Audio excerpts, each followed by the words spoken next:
In 1991, the small Arab state of Kuwait was at the center of the last major war of the 20th century. Saddam Hussein's Iraq had invaded Kuwait, putting nearly half the world's oil within his reach. Virtually everyone agreed he had to be stopped.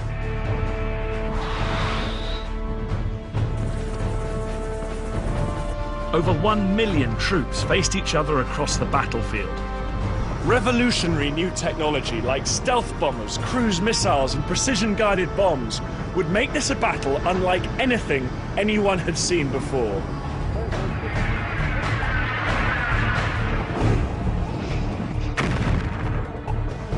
I'll be getting to grips with some of the challenges faced by the men and women on the front line in this new era of warfare. And I'll show how the commanders chose their tactics in a war dominated by cutting-edge technology and ruthless political calculation. With his seizure of Kuwait, Saddam Hussein threatened to hold the whole world to ransom. He warned that the fight that would follow would be the mother of all battles. Everything would now depend on the outcome of Operation Desert Storm, the battle for Kuwait.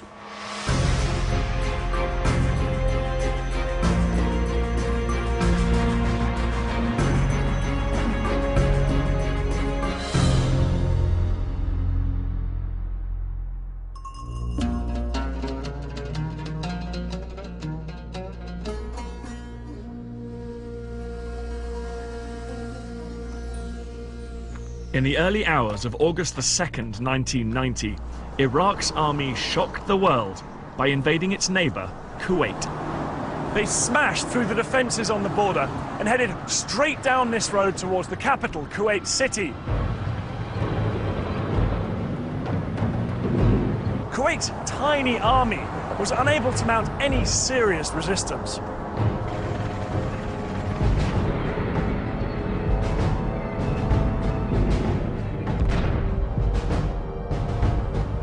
Thousands of Iraqi troops were soon swarming through the capital.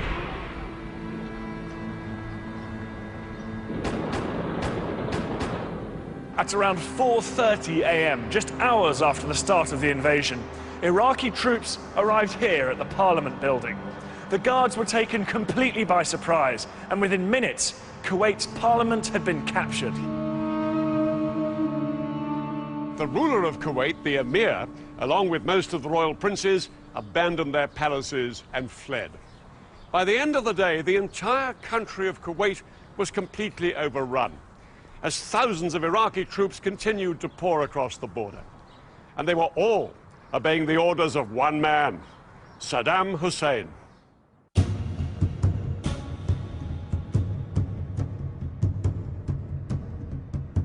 Saddam Hussein was the president of Iraq and a brutal dictator.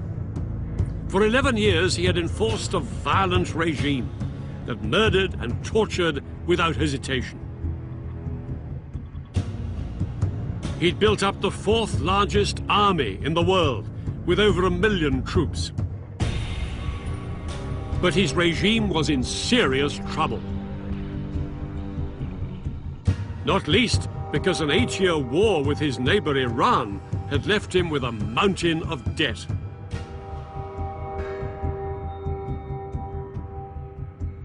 Iraq was bankrupt. Saddam had to come up with a solution to his cash crisis, and it lay across the border here in Kuwait. This is Iraq, and here is Kuwait. Kuwait is almost floating on oil. Outside the capital, Kuwait City, oil wells cover much of the country. To the north, there are oil fields on the border with Iraq. Here in the center, the Burgan oil field is the second largest in the world. Altogether, Kuwait held 10% of the world's oil, and it was this vast wealth that Saddam had captured. Together with the Iraqi oil fields that Saddam already owned, he now had control of over 1/5 of the world's oil reserves.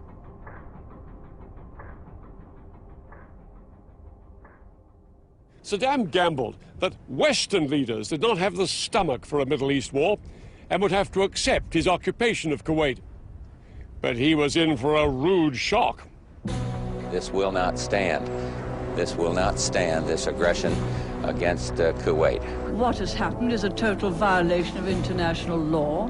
Please raise their hand. The United Nations condemned the invasion and called on Saddam to withdraw his troops from Kuwait. But far from withdrawing, there were signs that he might be planning something even bigger. Thousands of Iraqi reinforcements were moving into Kuwait. Some set up defensive positions along the coastline. But most worrying for global leaders was the large number of troops and tanks driving right down through the country and massing on its southern border. The question was, would they stop there? 200 miles south of the border was the richest concentration of oil wells in the world. The oil fields of Saudi Arabia. The Saudi army was small. If Saddam chose to attack now, there was nothing to stop him. If he seized Saudi Arabia's wells, he would control nearly half the world's oil. President Bush Sr. and British Prime Minister Margaret Thatcher were determined to stop him. They were convinced that the only way to protect Saudi Arabia and its oil was to put US and British troops in on the ground. But there was a huge problem. Saudi Arabia is the spiritual home of Islam. It contains the cities of Mecca and Medina, the most holy sites in the Muslim world. Its royal family ran the country according to strict Islamic laws. Any attempt to fly in tens of thousands of troops from the non-Muslim armies of Britain and America was a political minefield.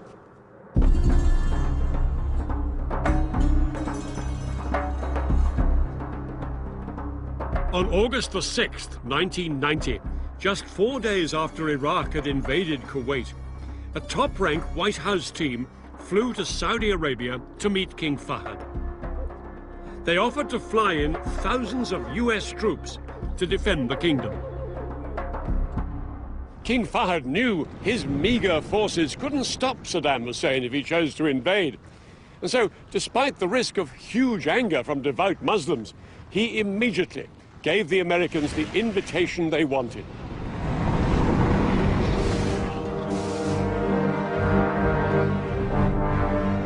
Within hours, one of the biggest deployments of troops since World War II was underway.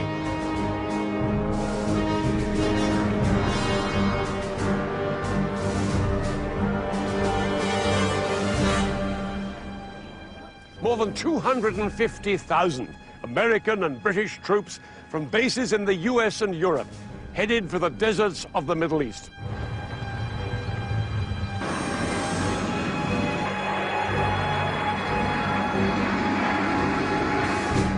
The Americans and British were determined that their stand against Saddam Hussein should be seen as an international operation and not as an American-led attack on an Arab country.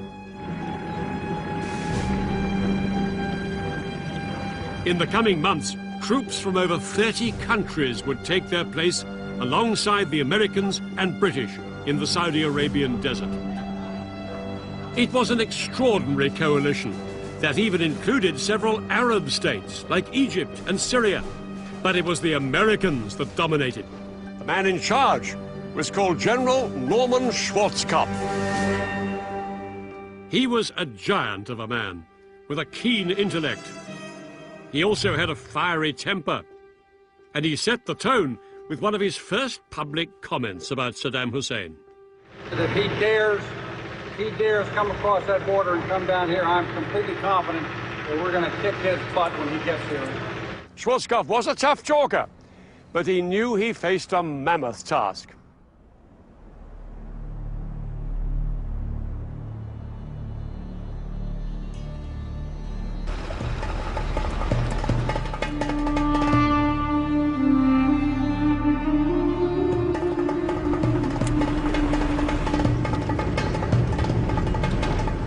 Many of the troops had been trained to go into battle on the green rolling hills of Europe. They arrived to find a scorched, barren desert like this one. It was a place few of them had ever imagined they'd have to fight over.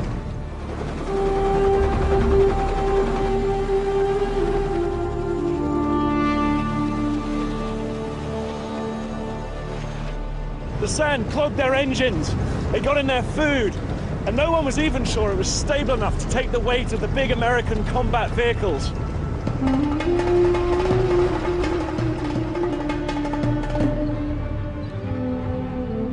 But the biggest problem by far was making sure the Western troops did not offend their Muslim hosts. Even apparently innocent behavior, like female American troops wearing short sleeves, could cause huge offense in a country where women are expected to cover up completely. Troops were issued with instructions on how to behave appropriately in a devout Muslim country. US Army chaplains were even renamed morale officers so as not to cause offense, but it remained a fragile coexistence.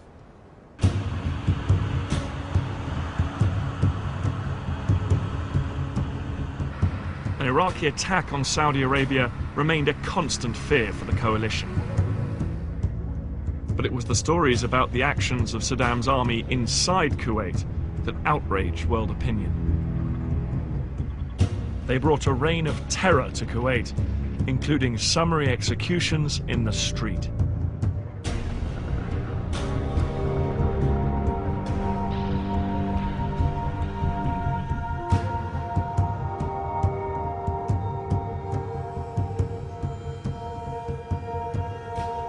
Saddam's men were looting shops, houses and factories across the city. Torture and punishment beatings became commonplace as the Iraqis tried to crush any sign of Kuwaiti resistance. Some resistance fighters were even shot dead in front of their own families as a warning to everybody else not to get involved.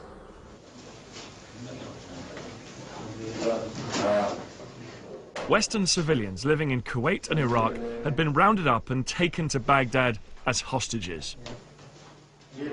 Saddam appeared with some of them on television in a clumsy attempt to show that they were being treated well. You are British or all of the moment, yes. Stuart and Halib? Does Stuart get his milk? Yes, he does. Meanwhile, his grip on Kuwait was tightening. Saddam Hussein had turned Kuwait into a defensive fortress. Hundreds of thousands of Iraqi troops were in and around Kuwait. Many of them dug in down here on its southern border. They'd built very heavily defended positions with great sand ramparts close to the frontier with Saudi Arabia. Behind them was a second line of defense with thousands of troops. And then about 100 miles further back, just inside Iraq, were Saddam's elite troops, the Republican Guards, waiting in reserve.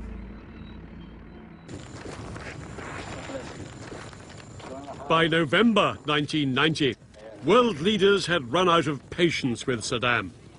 Although he hadn't attacked Saudi Arabia, he showed no signs of withdrawing from Kuwait.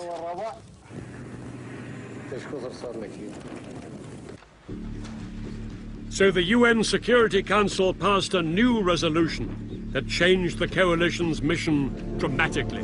12 votes in favor, 2 votes against, 1 abstention. No longer would the coalition just defend Saudi Arabia. If Saddam's troops had not withdrawn from Kuwait in 6 weeks, the coalition would attack and force the Iraqis out. The countdown to war had begun. For the US military, it was a daunting prospect. They were haunted by the memories of the United States' last major conflict and knew that they could not afford to make the same mistakes again. If one American soldier has to go into battle, that soldier will have enough force behind him to win and then get out as soon as possible. This will not be another Vietnam.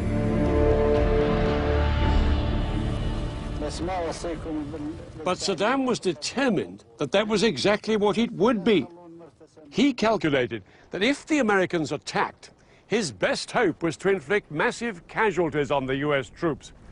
Saddam believed that after the Vietnam War, it was not something the US public would tolerate. And in 1990, he had the weapons to cause thousands of casualties in seconds.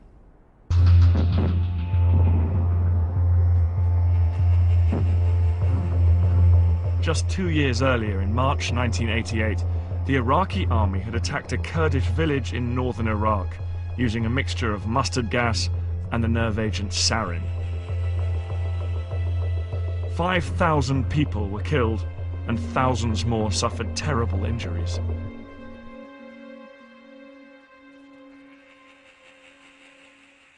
Throughout the coalition, every soldier lived in fear of an Iraqi chemical attack. Day after day, they practiced the drills that would save their lives if nerve gas was used against them.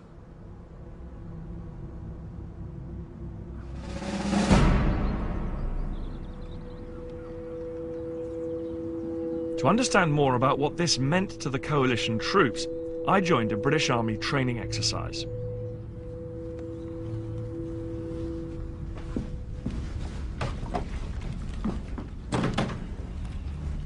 My job was to help unload equipment until the instructor launched a gas attack drill.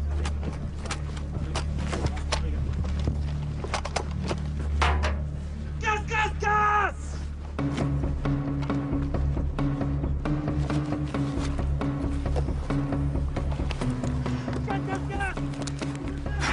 Gas, gas, gas! 9 seconds, come on. Think about the drills. Okay, let's go, well done. If a soldier couldn't get their mask on this quickly in a real attack, the gas could be lethal. Come on, 2 minutes, let's go. I then had to carry on with my task, exactly like the troops would in a combat situation. Come on, work hard, well done. Come on, really gotta get this. Come on! Come on!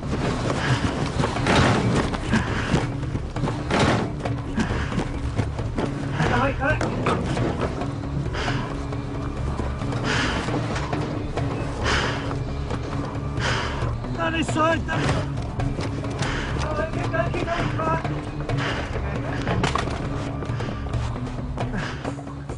But gas masks make it impossible to breathe properly, as I was finding out. Excellent, well done, well done. I can't actually speak.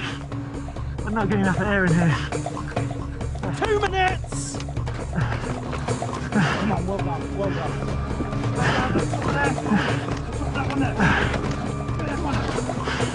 Let's go. Excellent, good, well done. Stop! Stand still. Unmask. Come on, that's good. Good, well done.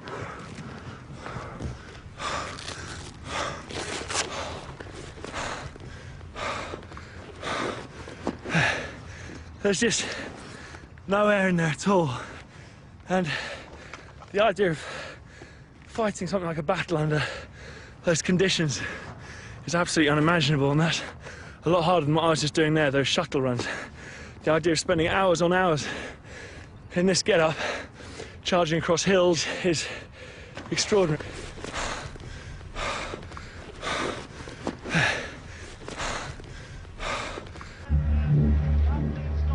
But in 1991, soldiers feared they really would have to fight while under chemical attack.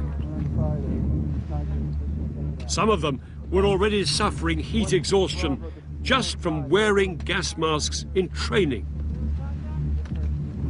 Schwarzkopf knew that if it came to war, the greatest threat to his troops was Iraq's chemical weapons. And he also knew he would have to minimize American and coalition casualties. The key would be to keep his ground troops out of the battle for as long as possible.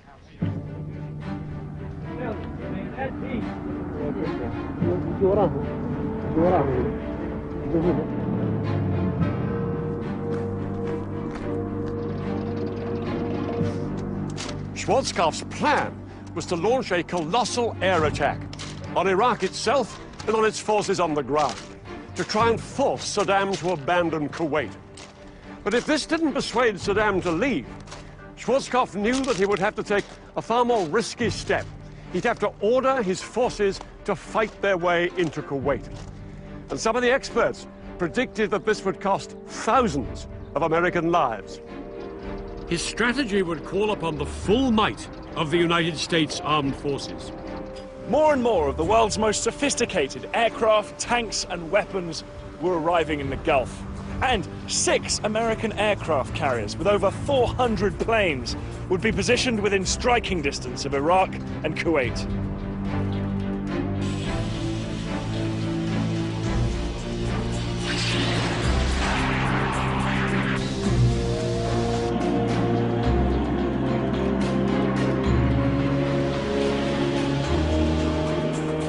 One week before the UN deadline expired, 750,000 coalition troops waited on the battlefield, as the politicians made one last attempt to find a diplomatic solution.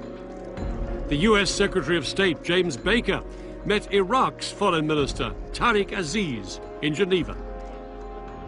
Both men knew that tens or even hundreds of thousands of lives were at stake. And James Baker warned the Iraqis not to use chemical weapons, reminding them that America had nuclear bombs. But 7 hours of talks ended in failure. If Iraq should choose to continue its brutal occupation of Kuwait, Iraq will be choosing a military confrontation which it cannot win and which will have devastating consequences. But Saddam remained as defiant as ever and promised his people a great victory. He warned that the Americans depended too much on technology. He boasted that Iraq could rely on the bravery and experience of its soldiers. Their faith would defeat the enemy. At midnight on January the 15th, 1991, the UN deadline expired. Across the world, people watched and waited. Everybody knew it was just a matter of time before the war began.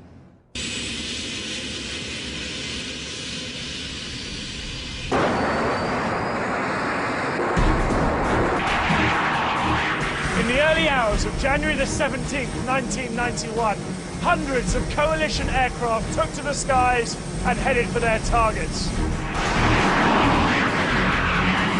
Operation Desert Storm had begun.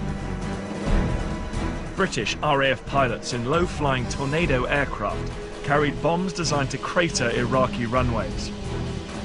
The Americans' first target was Iraq's capital. From the rooftops of Baghdad, 3,000 anti-aircraft guns fired into the night. Flying straight into this wall of fire were 8 American bombers. They were so sophisticated that the Saudis had nicknamed them Ghosts. The F-117 stealth bomber was designed to be invisible to radar. But this was its first test in major combat. The stealth's first target was the main communications tower in Baghdad. At exactly 3 a.m., the pilot in the lead aircraft pushed the button and a 2,000-pound laser-guided bomb descended on its target.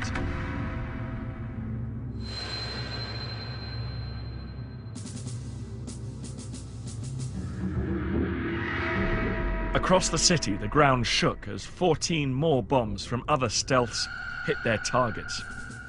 The aircraft turned for home. Cruise missiles launched from US warships knocked out the power stations and plunged the city into darkness. The air campaign, unleashed by the coalition against Saddam's Iraq, was codenamed Instant Thunder. It was the most powerful and focused use of air power in the 20th century. On the first night, coalition aircraft flew over 1,000 sorties. They hit power stations, radar and communication networks, airfields, and chemical weapons facilities. The aim was, first, to gain control of the skies above Kuwait and Iraq, and destroy Saddam's ability to coordinate his forces, and then to target the forces themselves.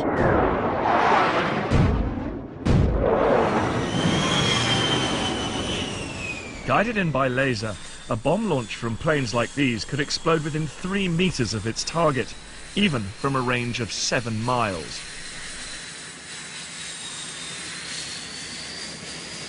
The bombing campaign had badly damaged Iraqi radar stations and gave Iraqi pilots little chance to respond. Rather than fly blind against the most sophisticated air force the world had ever seen, most of them opted to leave their aircraft inside hardened hangars and try and sit it out. Throughout that night and into the following day, American and coalition aircraft continued to attack Iraqi targets, including Saddam Hussein's palaces. Saddam Hussein was in fear for his life.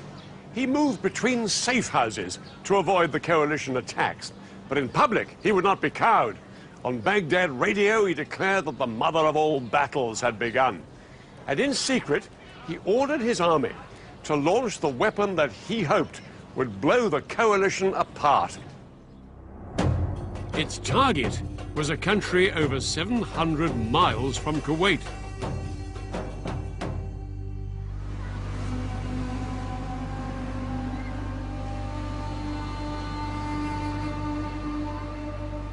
At 2 a.m. on January the 18th, 1991, air raid sirens sounded across Israel.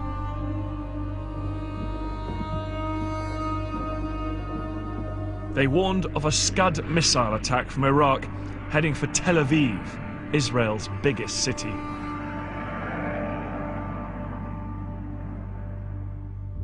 Moments later, the first Scud hit this factory near a housing estate in a residential suburb of the city. Initial reports from the Israeli army suggested that Israel was under chemical attack.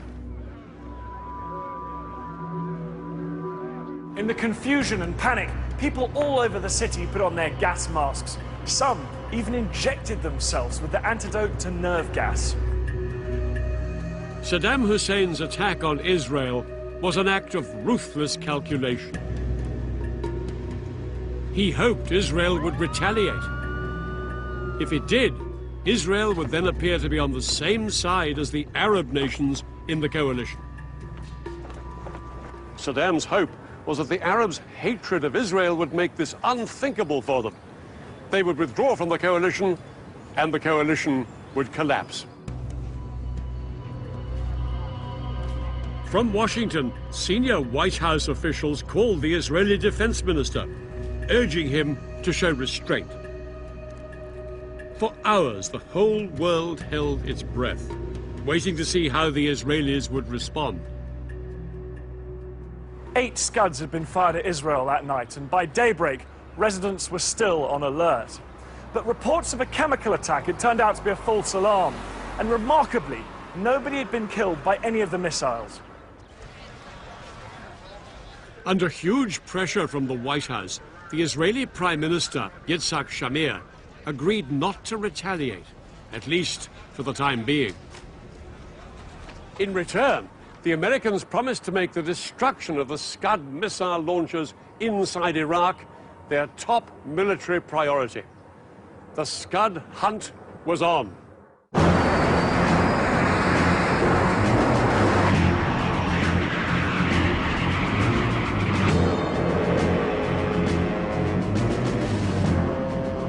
Coalition aircraft began flying around the clock, searching thousands of square miles of empty desert, hoping to spot Iraq's estimated 20 mobile Scud launchers and then destroy them.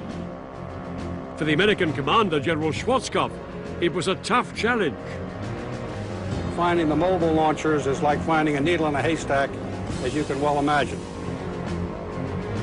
Scuds continued to hit Israel, and Washington ordered Schwarzkopf to step up the search. By the 24th of January, 40% of the coalition's air sorties were diverted to Scud hunting, and special forces like Britain's SAS were sent into Iraq to try and destroy the launchers from the ground.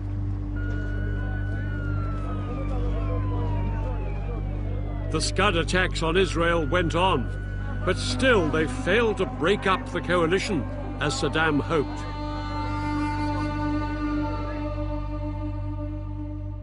In a further attempt to weaken public support for the war, British pilots John Nichol and John Peters, shot down on the first night, were paraded on Iraqi television.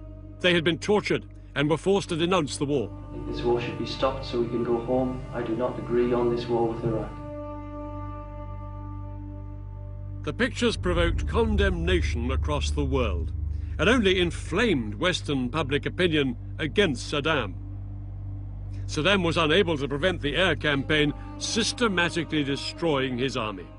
So 2 weeks after the air war began, he ordered an attack that would force the Americans into the risky ground combat they wanted to avoid.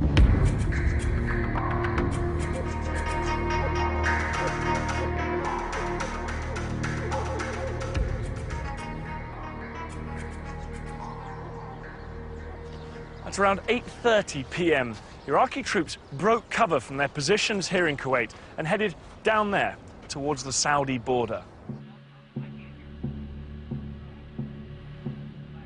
Their movement was watched by an unmanned American spy plane, feeding pictures back to its operator. What do we have here? Holy crow. Let's see what they are.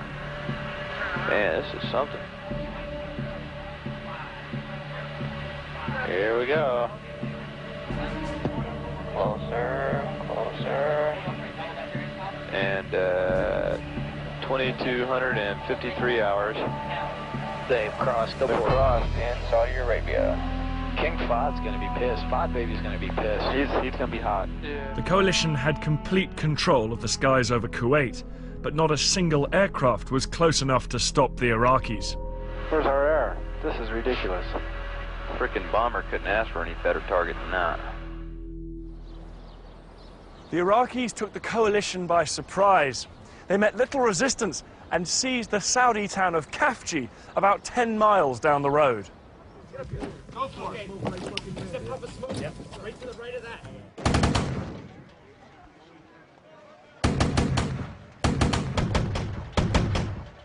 Troops from America, Qatar and Saudi Arabia now had to fight their way into the city to regain control. Arm this missile, I'll shoot it downrange. Take that bad boy out.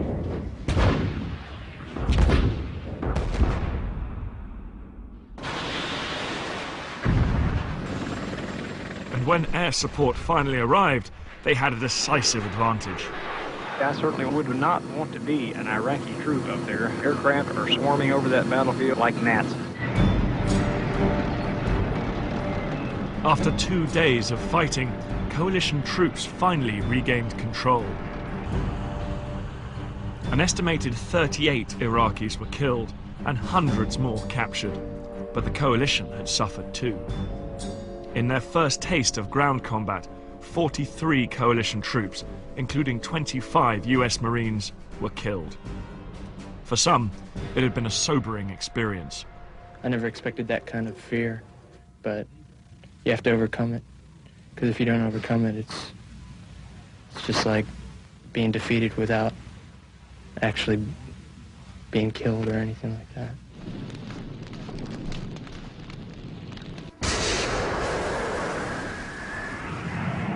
But with Khafji back in coalition control, world attention turned once again to the air campaign, which was now in its 4th week.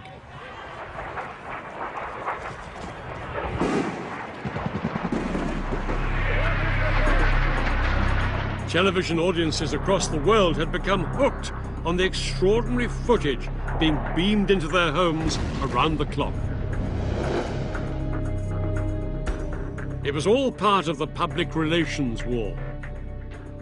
After their experiences in Vietnam, American commanders knew that unfavorable coverage might damage public support for the war. So they carefully managed what was actually seen by the watching world. Splash. That was an excellent splash.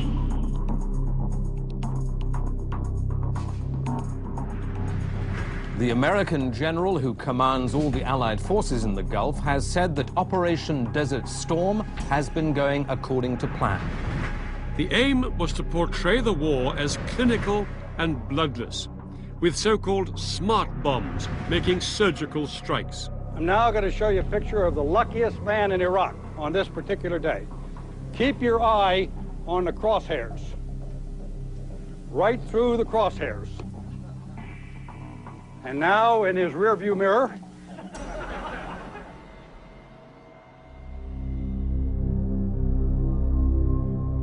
but the laughter was about to end.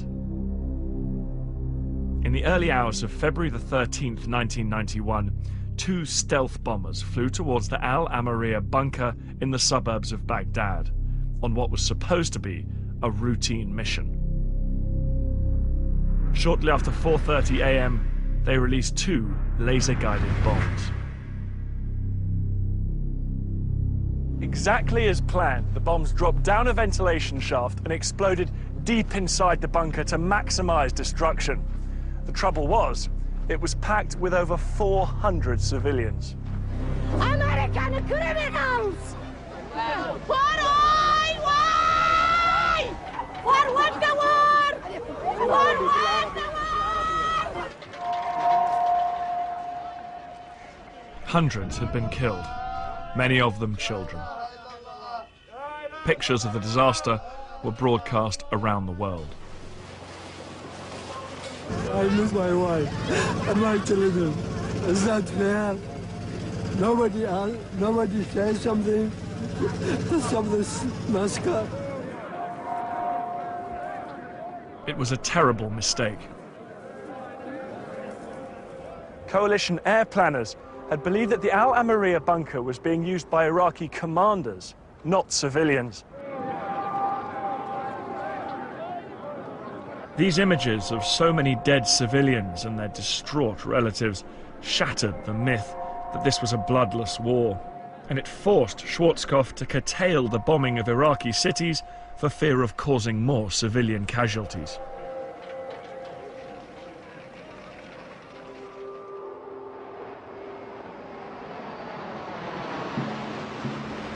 But the Iraqi army got no such reprieve. The air campaign had battered Iraqi targets for over a month, and still, Saddam had not withdrawn his army from Kuwait. Schwarzkopf knew coalition ground troops would soon have to drive them out, and in preparation, he intensified the airstrikes against the Iraqi front line.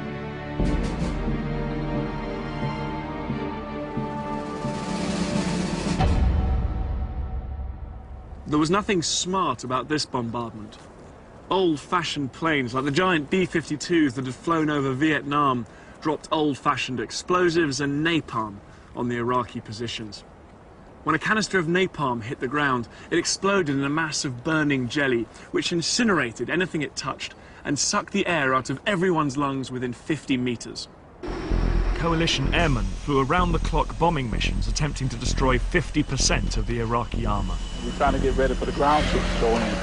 So we're really trying to hit them hard in order to clear it out for the ground troops.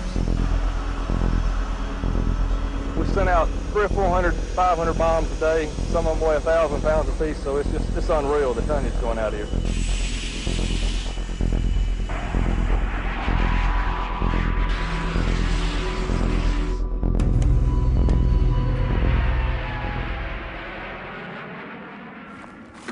In retaliation for the coalition's continuous aerial bombardment, Saddam Hussein unleashed a new kind of destruction. He ordered the Iraqi army to blow up the oil fields of Kuwait. It created scenes of apocalyptic devastation. It looks like what I envisioned hell would look like. The country of Kuwait is burning. Hundreds of wells were blown up, sending a wall of flame and smoke thousands of feet into the air. Pipelines were ruptured, storage tanks exploded, and huge lakes of oil pooled in the desert sand.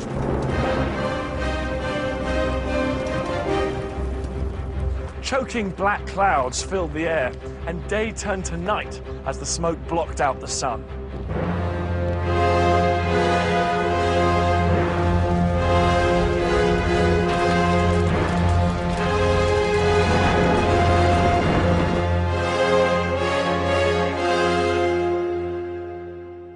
This piece of environmental vandalism only increased the pressure on Schwarzkopf to launch the ground campaign. His plan was a masterpiece of strategic deception. The main attack would appear to come down here, across Kuwait's southern border. 40,000 American Marines would thrust up into the Iraqi defenses. Alongside them, troops from other coalition countries, including large forces from Syria and Egypt. Their job was to make Saddam think they were just the start of a much larger attack from here in the south. But Schwarzkopf's main blow would come not from the south, but from the west. Under the cover of the air war, he had secretly shifted the bulk of his army, 1,500 tanks and nearly 300,000 men, up to 300 miles off to the west to launch a giant left hook. His main heavy tank force, with Britain's men and tanks on their right flank, were waiting for the signal to burst into Iraq and swing east into Saddam's Republican Guard divisions, dug in on the Kuwait-Iraq border. Schwarzkopf's men had a double mission: to liberate Kuwait and to so weaken the Republican Guard and the Iraqi army that they could never cause trouble in the area again. On the 24th of February, 1991, the ground attack began.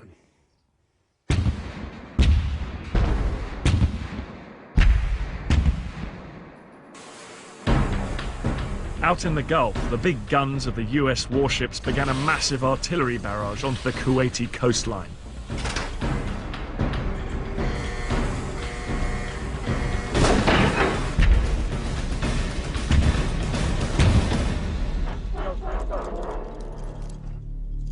But the real attack would come from the ground troops.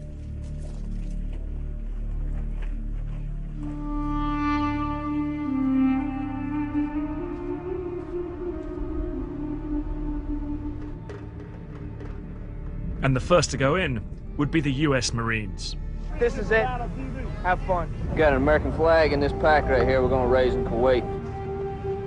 The Marines had to bulldoze gaps in huge banks of sand like this one so the tanks and artillery could advance.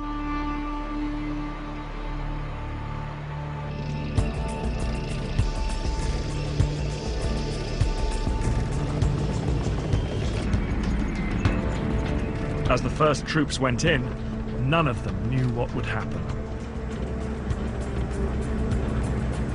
The fear of a chemical attack was so great that the US troops wore chemical protection suits and gas masks.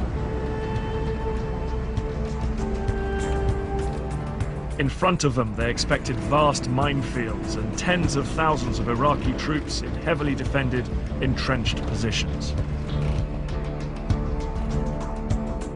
Coalition commanders expected the Marines to be able to penetrate just a few miles into the heavy Iraqi defenses, with as many as 1 in 3 of the Marines being killed or injured. But as the Marines crossed into Kuwait, they were amazed at what happened. Everywhere, Iraqi troops had either abandoned their positions or were raising the white flag in surrender. Most of them were conscripts, and after the devastating 5-week air bombardment, they were sleep-deprived, shell-shocked, and dehydrated. They were in no position to fight.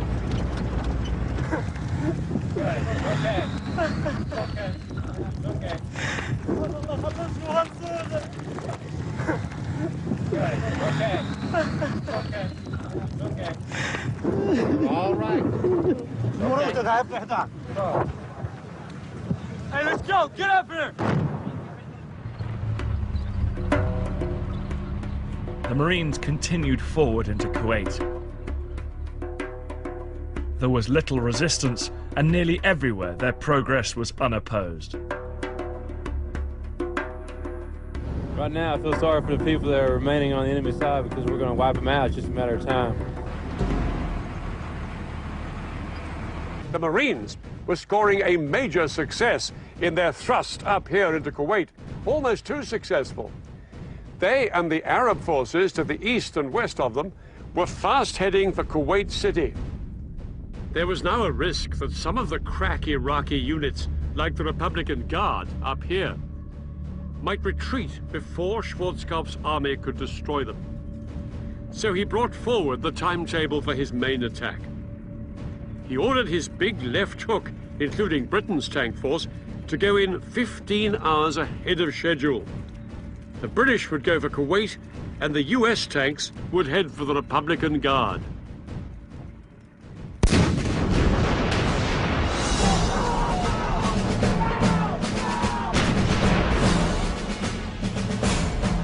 Ten hours into the ground war, at 2:30 p.m., British and American troops began a massive artillery barrage onto the Iraqi positions in front of them.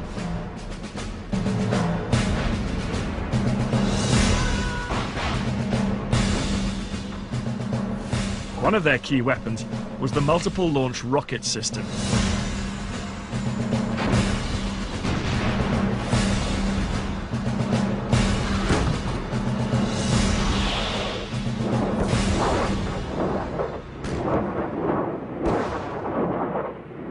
As each of the rockets burst in the air above the Iraqis, it scattered 644 bomblets over them.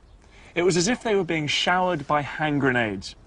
In just over 30 minutes, more than 500,000 of these bomblets landed on the Iraqi troops.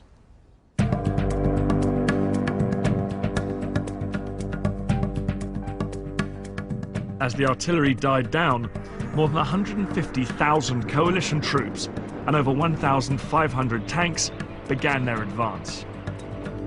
Saddam knew he couldn't keep Kuwait much longer, but he was still determined to show the Americans he had the capacity to hit them where it hurt. He ordered his troops inside Kuwait to counterattack against the US Marines.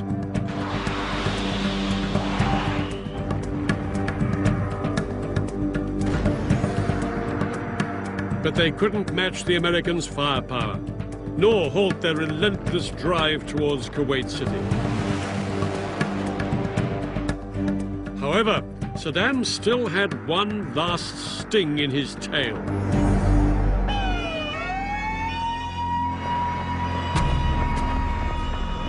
Iraqi troops fired a Scud missile towards a coalition base in Dhahran, Saudi Arabia.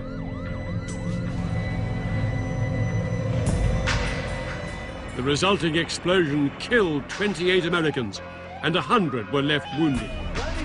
Has to go up there. It was their biggest single loss in the war so far.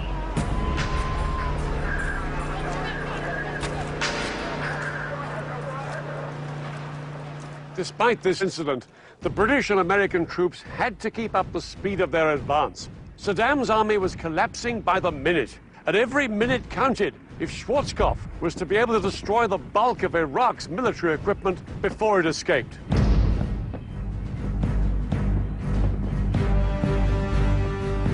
Schwarzkopf's main armored thrust had swept across 100 miles of Iraqi desert west of Kuwait and closed in on Saddam's elite Republican Guard.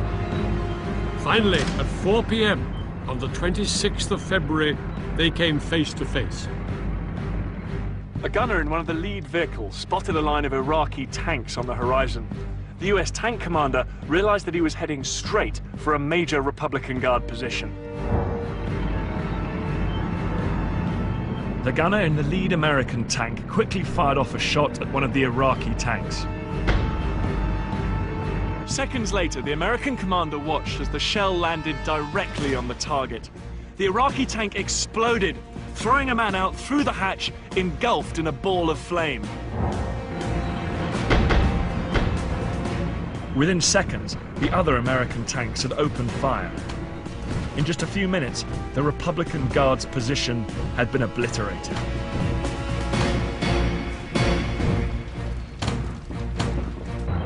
The Iraqi tanks had been utterly outgunned. The American tanks could score a hit on the move from over 2,000 meters away. Iraqi tanks were only accurate below 1,700 meters, and they had to be stationary. Within a couple of hours, over 50 Iraqi armored vehicles were destroyed, with few American losses. Throughout the night, the Americans pursued the Republican Guard. By daybreak, they'd smashed an entire division, leaving over 100 tanks and armored vehicles smoking on the battlefield. The remaining Republican Guard divisions made a desperate retreat, and the Americans continued to hunt them down. It looked like the Americans now had the Republican Guard at their mercy. But something had happened inside Kuwait that would help save them from destruction.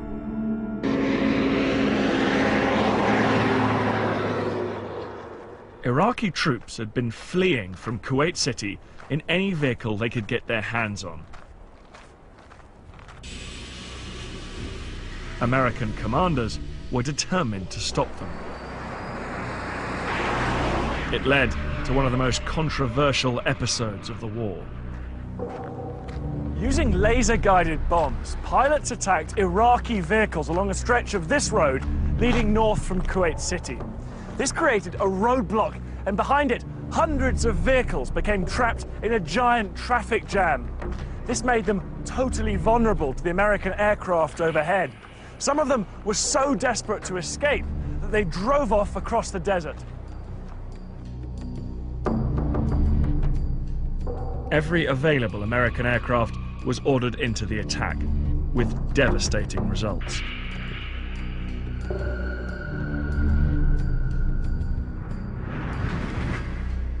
For mile after mile, charred vehicles and human corpses littered the desert and choked the two main roads going towards Iraq. An estimated 2,000 vehicles were destroyed. Only very few of them were tanks or armored personnel carriers. Most were civilian vehicles stolen by the Iraqi army as they fled Kuwait City. Nobody knows how many hundreds or thousands of Iraqis died in the attacks. The American leadership realized that pictures like these would soon be on television around the world, and they feared it would look like a massacre. This would become a key factor in deciding when to end the war.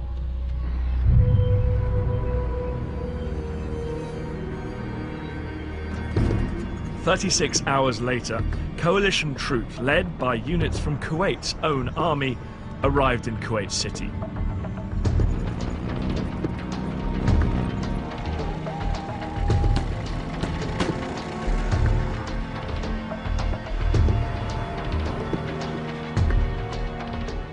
The streets soon filled with vehicles as people celebrated the end of the Iraqi occupation.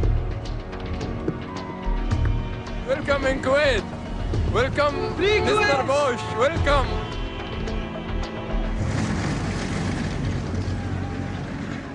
Alongside them were American troops, greeted as heroes, as liberators of a country that had been subjected to months of horror by the Iraqi regime. They don't have any civilization. They kill not by guns only, by torturing. They brought them over here in this place, and they just shot them and killed them and left them for 5 days, just like a garbage. They want to put name Saddam in my hand, and they tell me to remember it even you are an old man.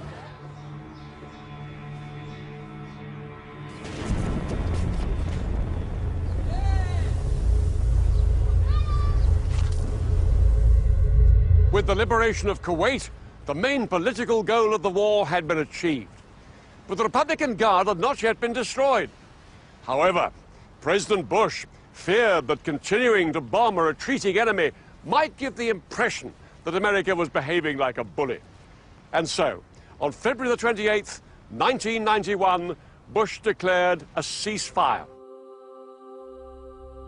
I am pleased to announce that exactly 100 hours since ground operations commenced and 6 weeks since the start of Operation Desert Storm, all United States and coalition forces will suspend offensive combat operations.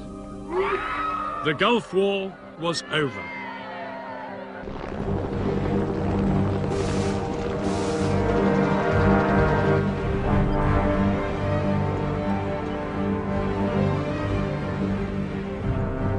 Within weeks, tens of thousands of coalition troops began the long journey home. All of them grateful that the mass casualties they'd feared had never materialized.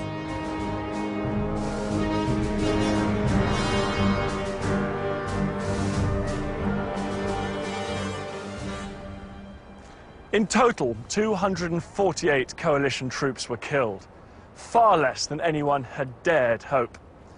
Nobody knows how many Iraqis died, though some estimates put the figure at over 30,000, including 3,000 civilians. Despite the pre-war fears of the coalition, it had turned out to be one of the most one-sided battles in modern history.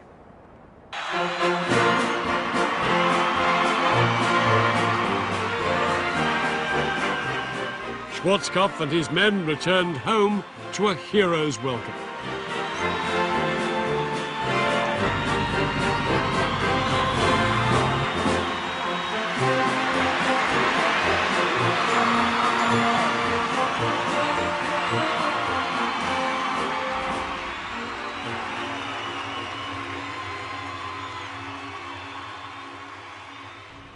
The Allies could have chased Saddam all the way to Baghdad, but they had no authority from the UN and no wish to become mired in Iraq.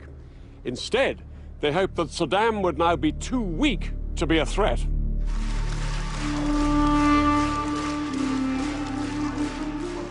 But Saddam's regime did not crumble as the Americans hoped.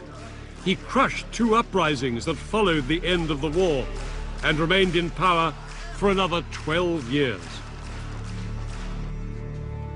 Several thousand US forces remained in Saudi Arabia to keep watch on Saddam's army.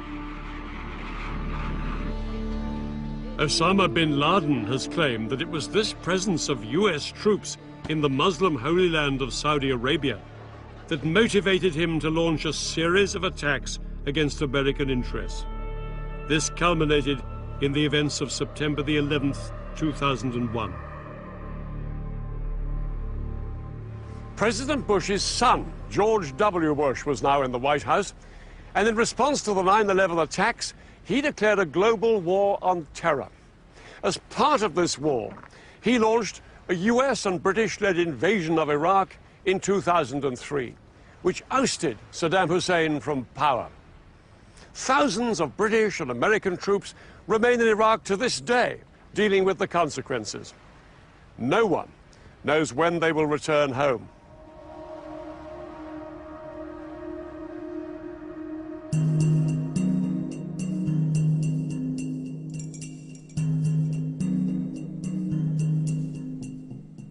You can find out more about the Gulf War of 1991 in Dan's video podcast, available online now at bbc.co.uk/history.